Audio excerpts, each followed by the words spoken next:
Welcome to the Dr. Nikki Starr Show, a podcast to support you in your spiritual awakening and personal development. As a spiritual teacher, healer, and intuitive coach, my intention is to empower you to live your ultimate potential and your ultimate life. As a former medical doctor and mystic, my role is to bridge the gap between science and spirituality to support you in understanding more of your multidimensional aspects. I share on a diverse range of topics, and it's all to support your greatest becoming. My mission is to continue reaching millions of people for the healing and awakening of humankind for the creation of the new earth. Thank you for being here. Hello, everyone, and welcome to another episode of the Dr. Nikki Starr Show. Today, I am here with my grandma, Mary, and she is such an amazing woman. And in her development where she lives, which is not a nursing home, she's an idol, right? You're an idol? So they say. And she's 93 years old and lives a full life still. She drives, she goes places, she travels, she goes to Florida, she goes into New York City to see shows. Like, she's living her full life, her best life. All of her friends are probably in their 70s, right? Yeah. And so I just have always felt like, Grandma, what are your secrets? And we're going to talk about her top 10 secrets in the bonus. But in this podcast episode, we're going to talk a little bit about her life because it serves to learn from our elders. And one of the pandemics we're seeing is that a lot of the elderly are getting shipped off to the nursing home. But really, they serve us as a community, as a society, when we can learn from them, where we hear about their lives and what they've been through and their insights after living a long, full life, almost a decade. Oh, no, not a decade, a century. Yeah, almost a century. And so welcome, Grandma. Thank you for having me.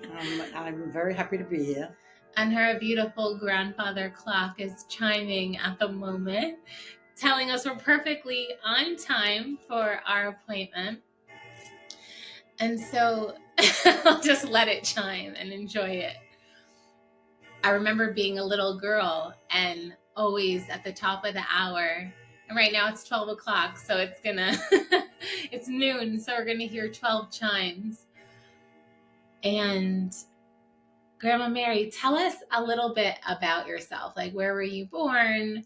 Where did you grow up? What was life like back? What year were you born? Life was very simple. Very simple. We had nothing, but we were very happy in our own little way. I had no clothes. It was really pathetic. I just thought, I talk about it today. It's sad in a way. Didn't have pajamas, just to go to bed with whatever, the underwears, whatever you had, you went to bed. The next morning you got up with the same thing. And you went to school, and my mom was not a healthy lady, and she had 5 children. And your mother's from Italy, but you were born in America. I was born in the United States, yes, in Brooklyn. In Brooklyn. And what year was it? I was born in 1931. Mm-hmm. And as I went to school, I was very shy and very backward because I knew I wasn't really pleasant to look at. We weren't dressed nice. We kind of dirty looking, And I never forget one incident when this little girl saw a bug in my hair. And I noticed that she noticed it. And of course, I was frightened to death.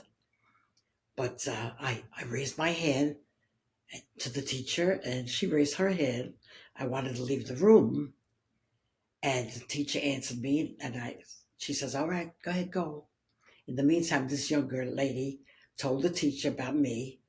And when I got out of the bathroom, I was shaking like a leaf. And I saw the teacher waiting for me outside to check my head and then send me home with the boogies. So it was, simple and plain, but loving and caring, There was a lot of that, My sisters were wonderful. I got along very well. Well, yeah, and I feel like you had a beautiful big family. Like you all lived on the same street, and everyone there was like a lot of support and everything. With the family, yes. Yeah. Oh, yes, yes. And every Sunday we were together with the big Italian meals, the usual. It was nothing like today, nothing like today's world. And you know what? I would go back to that world anytime. Very simple world, really, it's very simple. Weren't afraid to go outside your door. Weren't afraid to leave your door open. Uh, it was a good time. It was sad, poor, but good. Yeah, and then you went on to create a beautiful life, a beautiful, wealthy life, even like you live in a beautiful community now, and you've driven, as long as I can remember, you've driven beautiful cars, Infinities, and so you really like went from nothing to having really everything. Life. Yes. Yeah. I was married twice. My first marriage was all love. I was 19 when I got married, and I had 3 wonderful children. And when they were born, the first one, you didn't know where it was going to come from, right? Well, what's that? Where the baby was going to come from? Oh, no. On my days, they never told you a thing about childbirth or what was going on. So you was like in the dark. And I never forget when I went into the hospital to have my first child, the nurse wanted to ask the nurses in the labor room. I guess it was a labor room. She took me into a labor room, and I saw a man facing me, full of blood. Yeah, uh-huh. And was somebody screaming, and I didn't know what was going on. And she took me out, and she took me into the labor room, and I said to her, what's going on with that woman? She said she's having a baby. I thought I would drop dead right there and then. Anyway, she starts to empty out my suitcase, and she says, "Is there anything that you want in your suitcase?" I said, "Yeah, my prayer beads." So I started praying. I tell you, I was scared stiff. Yeah, it was a different world, but a good world. A good world. People were good. Yeah. Today's world is not good. I hate to say that, but people are selfish, self-centered. Well, I know that's one of the things that you always say is like, part of, I think, you've had so many friends over the years, and even now in this community, like you're surrounded by so many people, yes. Even though you've outlived 2 husbands, and you mentioned the first husband was love. And what was your second? Second husband was like more or less security. But I loved him in my own way. You know what I mean? He was a great guy. He was my girlfriend's husband, who I never in a million years thought I would ever marry. He was a lawyer, and he was financially set. And of course, at that age, I was about 57. And so you were a widow, and he was a widower. Yes, I was a widow for 9 years. And he was a widow like only a year. And he wanted to marry me, and I was a little hesitant because he wasn't out there long enough. I said, how's he know it's me he really wants? But so we broke it off for a while, and then he came back and said, no, it's you I want. So, okay. So I married him, and I was married 23 years to him. Wow. And I had a sad, simple life the first half, and the second half I had a great life. Traveled, we saw not the world, but saw a lot of the world. Beautiful times, Italy and France and everything. It was beautiful. It really was. And he was a good man. He was a good man. So I married 2 good men. Thank God. But I'm not looking to get married anymore. That's for sure. But aren't there men in the community, Grandma? Oh yeah, very few. The women kill them. So you find that women outlive men, huh? Oh, definitely. Why do you think that is? Yeah. Why do I think that is? Because men, of course, we know they're different than us. We can take more punishment than they can. They're more sensitive than us. And they're dreamers. Mm-hmm. Women are more realists. We give birth, we have children. It's a different thing. But anyway, I find that women live longer than men. I think that we have about 12 men left here, Wow. And how many people live here in the community? There's 158 homes. 150 homes and only 12 men. 12 to 15 men, and that's it. Wow. Most women are alone. What's the age range of this community? Well, they come in at about 60. Okay. And then They go. I'm like the oldie. Right. And so, normally at your age, we would people expect a 93-year-old to be in the nursing home, and you drive and you cook and you do everything pretty much yourself. I mean, like today, my parents are here helping her plant and get her yard ready for the summer. But overall, you're really doing everything. Do you have a cleaning lady that comes at Yes, least? I do. Okay. So you do have a cleaning lady. Every 2 weeks I have a cleaning girl. Yeah. So, but I do my own thing every day. I mean, Yeah, you're not like on a schedule. So this is just like a development, basically, with a bunch of different homes. But it is elderly in the sense that you have to be 60 and over to live here. Definitely. And it's like there's a lot of activities. And do you find that this is one of the things that helps to keep you young? Definitely. Especially in the right community. This is the right community. What do you mean by the right one? The right one, we have a very good girl that runs things here. And we have a lot of parties. And like in the summer here, we go every Thursday night. We have a party at the pool every Thursday night.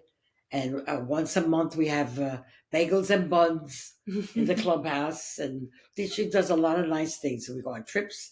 If you want to go, you don't have to go, It's a great development. Great. And the name of it is Cedar Village in Homedale, New Jersey. And people want to come in here, but we can only allow so many. So you have to apply to a board to get yes, be able to buy a home here. Yeah, you have to buy a home. And the homes are going for very high now. Yeah. A girlfriend of mine just bought a home here for $825,000. Okay. So yeah, so it is it's and so yeah, and it's just beautiful to see that contrast between what you grew up you didn't have, and now you're living in an affluent. Guess what, Nikki? I blame it all on I give it all to the Lord. So you feel like the beauty of your life, how it happened, even though you had sad moments, right? 2 husbands died, and I'm sure there's been other sad moments. Oh, yeah. You've probably outlived all of your friends at this point. Yes, I'm the last one. Next, we have 2 left from I don't know how many people. Yeah. And my family. My family's all gone. Your sisters and brothers. How many were you? 5 children. All right, you said 5. And so you've outlived so many people. So I'm sure that's been sad. What's that? Yes, sad. And you said it's because your belief in God. Oh. That has helped you. Number 1.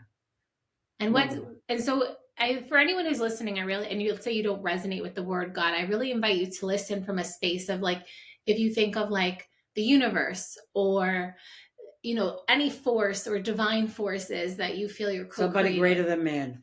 Yeah, like an energy, a force, a being greater than humanity, than you as a human. And believe it because it's true. Because why do you say that? Why? Because I went to heaven once. Oh, what do you mean? I gave birth to my first child. And in those days, they told you nothing, you didn't know anything. I probably was in a bad way when I gave birth. And I went up to the sky and I saw the beautiful blue sky. This is the God's honest truth. Beautiful blue sky with this white thing in front of our doorway. It was just like peace. It was so wonderful that when I came back, I was disappointed. I liked it so much. It was beautiful, beautiful. And that's what gave me, I started with all the faith, And then what I did, I also wanted to mention, my first husband had a very bad car accident when he was 19. And my prayers and everything kept him alive. We were able to get married, have children, but then he died very young because of that accident. Oh, so that accident was yes. Damaged his heart. Yeah. Yeah. Beautiful. And so it sounds like you had an experience that really allowed you to feel that faith, but it sounds like even before you your experience of going to heaven, you still had an experience in faith where you prayed and your prayers were answered. I always pray. I pray for all my grandchildren, all my great-grandchildren, all my neighbors, my friends, people who love me and people that don't love me. Mm-hmm. Yeah, and I think that's a really beautiful quality because I have found that people who might be kind of angry or not thinking of other people, that they can kind of develop aches and pains in the body, because I feel it's like trapped emotions. And you walk, you're not in a wheelchair, you feel good. I feel like I've never heard you really complain about aches and pains in your body as well. Whereas, a lot of elderly people can start complaining. Yes. I never hear you complaining. No, I got the pains. But you just don't complain about it. I don't complain about it. In fact, the older people here, I stay away. Not that I stay away from them. I mean, I love them and all this and that, but they're not my cup of tea, because all they talk about is doctors and pills and medicine, and I don't want to talk about that. I want to talk about living. Yeah, and that's like a spiritual principle 101. What you focus on expands. So if you're talking about life and fun and goodness, that's going to be more of what's happening in your life. But if you are talking about the pains and the pills and the doctors, it's like that's what's going to have more of an influence on your life. And I feel like you've been so good at that, And one of our parties, there's this and I happen to like him very much. He's a singer. He sings for us. He comes in and sings for us. And one day he came and I was dancing up a storm. I wish I could dance like that now, but I can't really dance. I dance, but not like that. But anyway, he says, "Wow, you could really dance. But you belong." No, he says, "But you don't act your age." I said, "If I had to act my age, I'd be in a wheelchair." Well, you're talking about something that I find to be really interesting, which is why I stopped sharing how old I am, because people believe when you're a certain age, you have to be a certain way. Like, exactly. Oh, you can't dress like that. You have to be in a wheelchair at this age. You have to be in the nursing home at that age. And I don't believe in any of that. I don't either. Age is really just a number. And like you've said, a lot of it's your mindset too. Yes. Right? Oh, definitely. But I had one of my lady friends here. She had a party for me when I was 89. And of course, she had to tell the world that I was 89 at the time. Every year they find out how old I am, and everybody here knows how old I am, which I hate, because they treat you like you're old. I said, "I'm not old. I don't need help. I walk around fine. I'm okay. Leave me alone." So if someone tries to offer you help, like to grab your hand, they open the door for me. I said, "Please, don't do that for me, please." So you refuse the help. They're like, don't help me. Leave me alone. When I'm with my son, Vinny walks in front of me. I said, "Vinny, please leave me alone." Yeah. And I think that's true, because the moment you stop using muscles, you lose them. Exactly. So if you start relying on crutches or this or that, then it's like... It's like people think that when you reach a certain age, you need a cane. I have a cane here when I hurt my knee and all, but I wouldn't use a cane unless I really had to. Yeah, and you've had surgeries and things to overcome your... Oh, yeah. I had back surgery. Mm-hmm. I had broken my arm at one time. Yeah, nothing really drastic, but... But you just overcome it. You don't let it affect you. Yes. Beautiful. What other tip... Like, you mentioned that people called you like the idol here and stuff. And is it because of your age that you're just, kind of living... Because of my persona. Mm-hmm. It's because of... I'm right out there, and I do whatever they do. You play bocce ball, so you're still playing sports in a way. Yeah, bocce. Now this part starting to play pickleball. They asked me, "Do you want to play?" I said, "I don't think I can do pickleball. Too much running back and forth. No, I'll be on my tuchus in no time." But bocce ball, you feel is good. Yes, I love it. We're in now. We just started. Oh, beautiful! And I won first prize a few times. Good. And what about dating? Do you have an interest dating it? Absolutely not. How come? Not interested in having anybody in my life to tell me where to go and what to do. So you like your freedom? Oh, definitely. What if you met a guy that was like, all right, you can just be free? Where is he? I don't know where he is.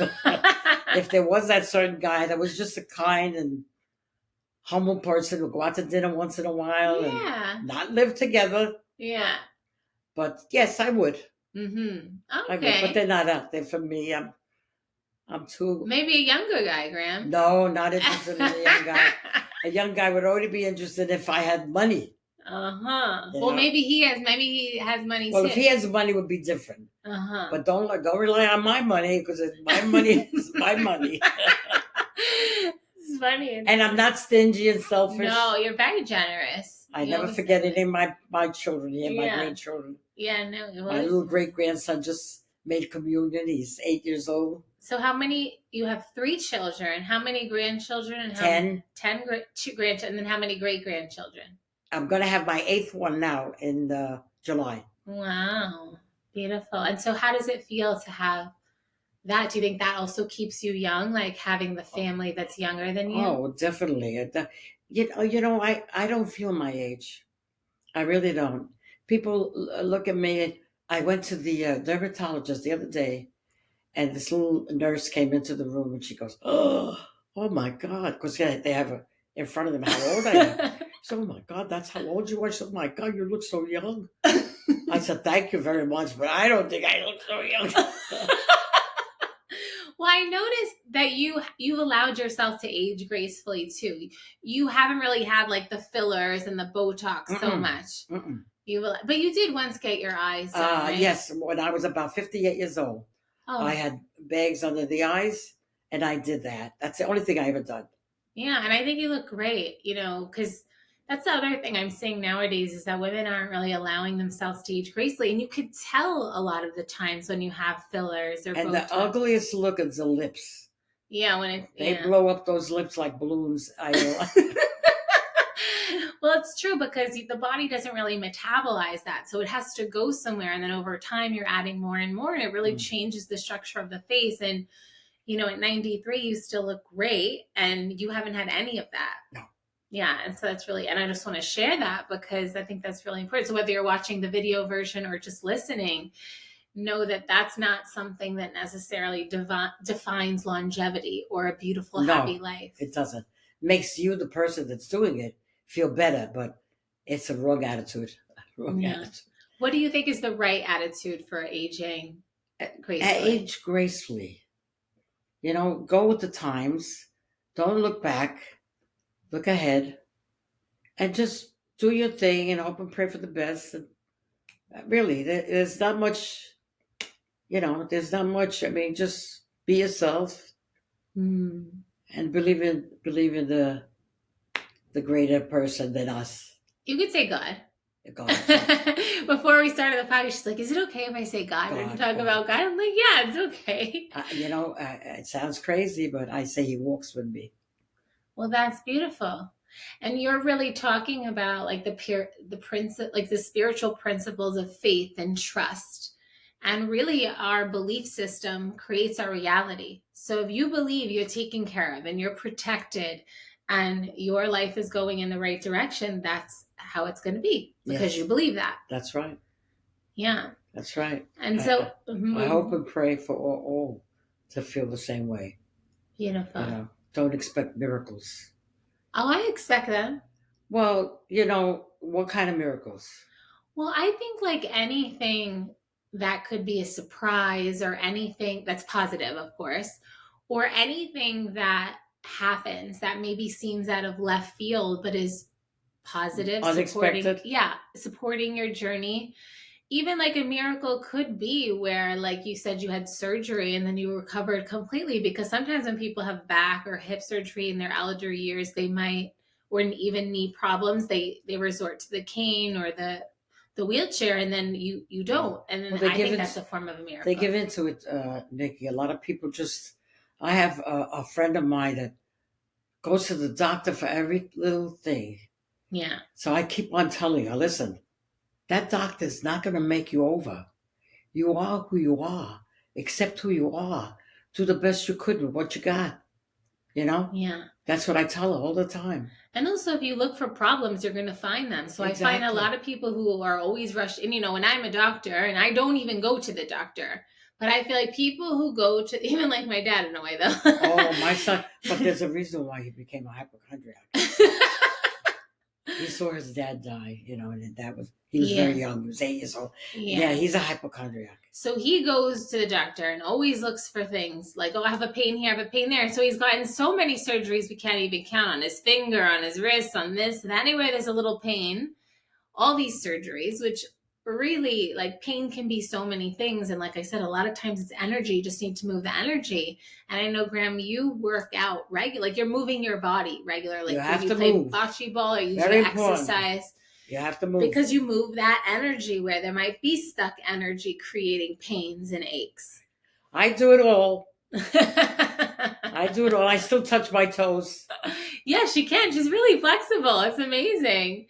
Yep, I touch my toes. And so, Graham, I would love for us to end this part of the podcast before we go into the bonus. I want to end with let's say, I just mentioned in the beginning how it's so important that we learn from our the elderly. And so if you look back on your life, what are words of wisdom or advice that you would give people in their life? Because you experienced it and you learned from experiences. Well, I think I've mentioned before, just to be honest and humble and considerate and kind, and don't hold grudges because they really affect you. Mm-hmm. It doesn't hurt that person that you're angry at. It affects you. Mm-hmm. So you learn to live with a better frame of mind. Mm-hmm. Mm-hmm. Yeah, I know. I've seen a lot of people. They thrive on the sickness. They thrive on. Oh, no. Yeah. And when I hear them talking, and I walk away. I pray for them, but I walk away. I can't hear that. Yeah, so you don't engage in gossip or negative talk or anything like that. No. Yeah, and I agree with that. I agree. It's also karma. If you talk negatively about others, that comes back to you too. Not only does it hurt in the body, but then it comes back to you too. Definitely. Think negative and negative things will happen. Exactly. Think positive and positive things happen. Yeah, exactly. That's what I believe in. Beautiful. If that's what the secret is, well, that's the secret. Well, and speaking of secrets, in the bonus content, we are going to go through Grandma Mary's top 10 secrets or tips, you could say, for her living to be 93, thriving, a full life, moving, having fun still. And I think maybe we'll do a reel dancing because you said you're still dancing. Oh, yeah. So we'll do that too. So I'll share on my social media.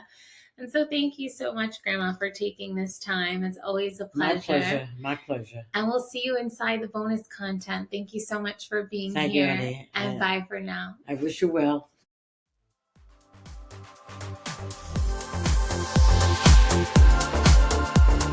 Thank you for tuning in to another episode of the Dr. Nikki Starr Show. Please like this podcast and share it with anyone you feel would benefit.